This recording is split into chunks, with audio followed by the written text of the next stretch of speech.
Hello అందరికీ welcome to my YouTube channel Brinda Sharvani. ఇవాళ నేను అలసంద గింజలతో పుల్లగూర చేస్తున్నానండి రాయలసీమ స్టైల్లో. ఈ పచ్చి అలసంద గింజలు అన్నవి పులుసుకు కానీ పుల్లగూరకు కానీ చాలా బాగుంటుందండి. ఒకసారి మీకు అవైలబుల్లో కనుక దొరికితే ఈ పచ్చి గింజలు అన్నవి ఒకసారి ట్రై చేయండి.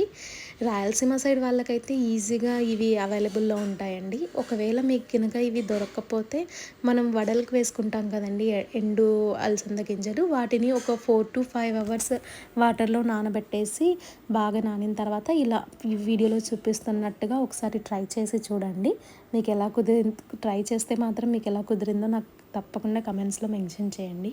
సో ఈ వీడియోలో నేను పుల్లగూర చేయడానికి ముందుగా అలసంద గింజలు అన్నవి బాగా కడిగి పెట్టేసుకున్నానండి.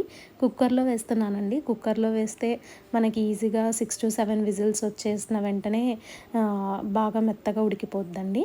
సో ఫస్ట్ గింజలు వేసేసుకొని ఒక చిన్న వెల్లుల్లిపాయి, చిన్న సైజ్ మీడియం సైజ్ టమాటో, 2 ఉల్లిపాయలు అండి, ఆనియన్స్ అండి. మీకు మీడియం సైజ్ అయితే 2 తీసుకోండి, పెద్దదైతే 1 సరిపోతుందండి. కొద్దిగా చింతపండు, కరివేపాకు, కొత్తిమీర, కొంచెం జీలకర్ర, అలానే కొద్దిగా ధనియాల పొడి, పసుపు యాడ్ చేశానండి. యాడ్ చేసిన తర్వాత ఇలా వాటర్ మనం వేసుకున్న గింజలు అవన్నీ మునిగేదాకా వాటర్ పెట్టేసుకొని మనం కుక్కర్ పెట్టేసుకోవచ్చు అండి. 6 to 7 విజిల్స్ వస్తే సరిపోద్ది.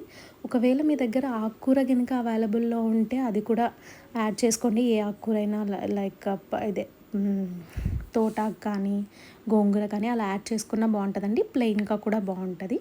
సో ఇది పుల్లగూర అన్నది మనము ఎండుమిర్చితో చేయొచ్చు, పచ్చిమిర్చితో కూడా చేయొచ్చండి. నేను ఎండుమిర్చితో చేస్తున్నాను. మీరు కావాలంటే పచ్చిమిర్చితో కూడా ట్రై చేయండి. ఇలా 6 విజిల్స్ వచ్చిన తర్వాత మూత తీసి బాగా పప్పు గుత్తితో వెనుపుకోండి. ఒకవేళ మీకు వాటర్ ఉన్నాయి అనిపిస్తే మాత్రం మళ్ళీ ఒకసారి స్టవ్ మీద పెట్టి వాటర్ ఎగిరిపోయే వరకు పుల్లగూరను ఉడికించండి.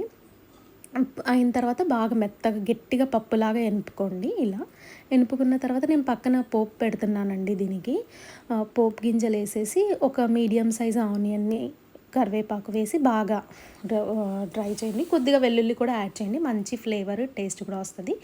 ఈ పోపు వేసిన తర్వాత ఈ ఆనియన్స్ బాగా వేగితే మాత్రం మనకి పుల్లగూరకి మంచి ఫ్లేవర్ వస్తుందండి, టేస్ట్ కూడా బాగుంటుంది. ఇలా వీడియోలో చూపించినట్టుగా గట్టిగా ఎనుపుకోండి. పుల్లగూర అన్నది చాలా బాగుంటుంది. సో ఇలా అయిపోయిన తర్వాత తిరవాతంతా ఇందులోకేసి పుల్లగూరని బాగా మిక్స్ చేసుకోండి. ఈ పుల్లగూర కాంబినేషన్లోకి మనకు రైస్ కానీ చపాతీ కూడా చాలా బాగుంటుందండి. సో ప్రస్తుతానికైతే నేను రైస్తో పెట్టేసుకుంటున్నానండి ఈ పుల్లగూరని. వేడి వేడి రైస్లోకి ఈ పుల్లగూర వేసుకొని పక్కన నెయ్యి వేసుకుంటే చాలా బాగుంటుందండి. తాలింపులే మళ్ళీ పక్కన సైడ్గా తాలింపు కానీ, నేనైతే వడియాలు తీసుకున్నాను, మీరు ఏదైనా చేసుకోండి. సో వీడియో నచ్చితే లైక్ చేసి, షేర్ చేసి, సబ్స్క్రైబ్